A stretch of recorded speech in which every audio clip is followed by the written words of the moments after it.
Eto na nga mga chong, marami tayong basketball updates. Barangay Ginebra, matinding preparation next season. Barangay Ginebra, kukuhanin nga ba si Stephen Holt matapos ngang kapusin ng Barangay Ginebra sa kanilang naging kampanya ngayong All-Filipino Conference?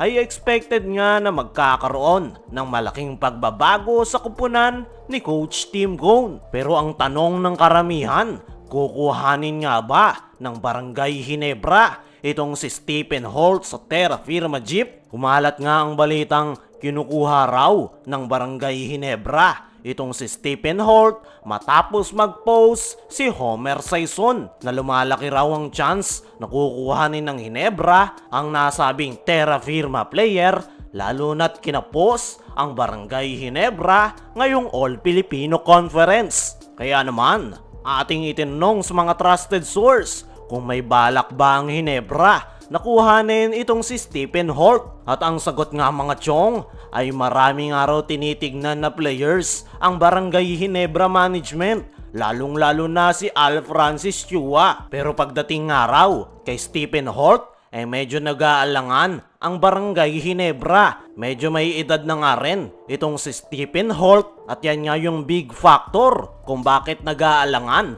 ang Barangay Ginebra, dahil ang target nga nilang players ay mga bata na mas mapapakinabangan ng kanilang kupunan ng mas mahabang panahon. Kaya naman sa ngayon, hindi nga raw si Stephen Holt ang top priority ng Barangay Ginebra na kuhaning player.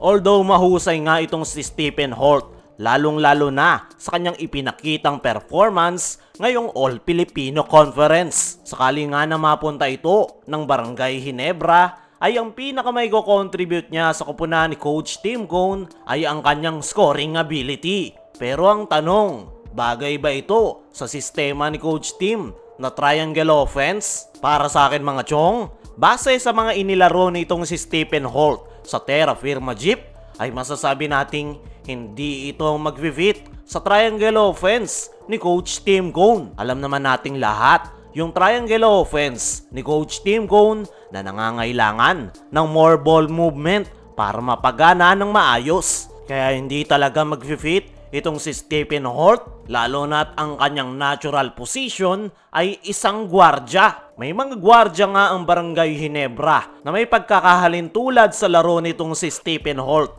Gaya na lang ni Maverick Messi. Nakita nyo naman yung performance ni Maverick ngayong All-Filipino Conference. Hindi nga siya naramdaman ng Barangay Ginebra at paniguradong ganyan rin ang mangyayari kay Stephen Holt once na mapunta ito ng Barangay Ginebra. Ang kailangan nga na gwardya ngayon ni Coach Tim Cone ay isang solid point guard na maaasahan sa pagpapacilitate ng kanilang triangle offense, dahil marami nga silang gwardya. Gaya na lang nitong si Scottie Thompson na isang combo guard. Ang kailangan talaga ni Coach Tim ay isang solid point guard na papalit sa paretiro ng si L.A. Tenorio. Sa ngayon ay isa pa rin itong si Stephen Holt sa mga target na kuhanin ng Barangay Ginebra. Pero nasa dulo nga ito ng kanilang listahan dahil mas maraming ang mahuhusay na gwardya na tinatarget ang Barangay Ginebra na mas makakatulong talaga sa sistema ni Coach Tim Cone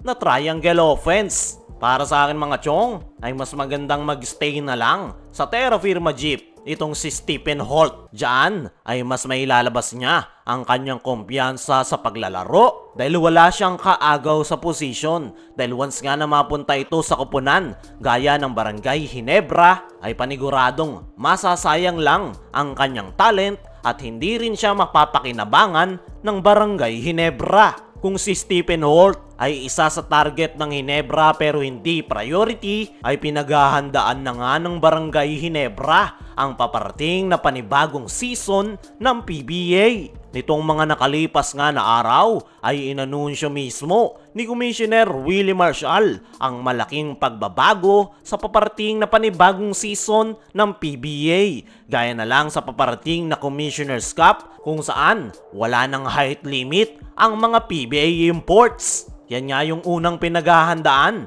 ng Barangay Ginebra dahil si Justin Brownlee pa nga rin ang kanilang dadaling import kahit pa wala ng height limit ang PBA. Wala ngang balak si Coach Tim na palitan si Justin Brownlee at para nga makasabay pa rin ang Ginebra sa mga koponan na mayroong malalaking imports, ay ang plano nga ngayon ng Ginebra management ay kukuha nga sila ng bagong big man na maasahan pagdating sa depensa. Sa ngayon ay hindi nga malinaw kung saan restricted free agency, PBA draft o sa pamamagitan ng trade kukuha ang Ginebra ng bagong big man. Pero isa nga lang ang sigurado, si Justin Brownlee pa rin ang kanilang magiging import kahit na wala ng limit ang mga PBA imports. Ang solusyon nga ng Ginebra ay kumuha ng big man. Isa pa nga sa parte ng preparation ng Barangay Ginebra sa paparating na panibagong season ay magkakaroon ng pagbabago sa kanilang lineup. Ayon nga sa mga source